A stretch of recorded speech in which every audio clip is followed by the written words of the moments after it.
খানকির পোলা, শহরের বাচ্চা। আপনাদের ভালোবাসার থসব বিল্লাল ভাইয়ের এই কথাগুলো শুনলে তার প্রতি বিন্দু বনিবেন ভালো লাগা আপনারা থাকবে না। কথাগুলো শুনেন।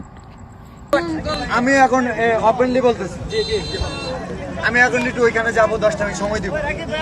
যে মোবাইল নিয়ে আমার মানে মোবাইল ভিডিও নিয়ে একদম আমার ও হলো খানকির পোলা, শহরের বাচ্চা। আমি যদি সেখানে থাকতাম, বিশ্বাস করেন ভাই, আমি যদি সেখানে থাকতাম তার গাত ধাক্কা দিয়ে বাইর করে দিতাম। তোর মতন পোলাপান আমার এলাকায় পা দেওয়ার কোনো যোগ্যতা নাই।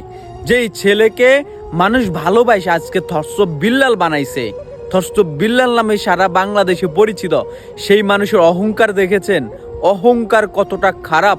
একটা মানুষের ভিতরে যখন অহংকার জন্মগ্রহণ করে সে তখন মানুষ হয়ে থাকে না, সে কুকুর হয়ে যায়। থসব বিল্লাল এখন হয়ে গেছে কুকুর।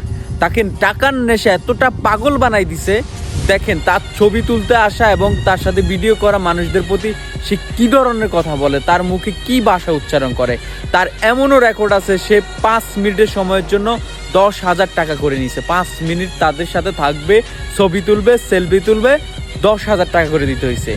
এই থসব বিল্লাল যার আসল রূপ আপনারা এখনো দেখেন নাই, আর কয়েকদিন পরে এই থসব বিল্লালের আসল রূপ আপনারা দেখতে পারবেন।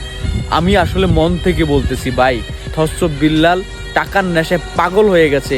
টাকার নেশায় তিনি পাগল হয়ে গেছে, এতটা পাগল হয়েছে মানুষকে মানুষ মনে করতেছে না, মানুষকে তিনি আর মানুষ হিসেবে দেখতেছে না। আরে ভাই, তোকে আজকে মানুষ ভালোবাসে থসব বিল্লাল বানাইছে। তোর মতন ছেলে সন্তান আমি মনে করি আর কারো মায়ের গর্ভে জন্মগ্রহণ না করো। কি খারাপ ভাষা উচ্চারণ করে দেখেন।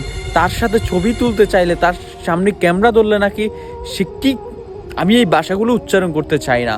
আপনারা তো শুনছেন কথাটা, আর আপনারা ভালোবাসেন থসব বিল্লালকে। এই আপনাদের ভালোবাসা প্রতিদান দিল আপনাদের ভাই থসব বিল্লাল, অনুপ্রেরণার আরেক নাম।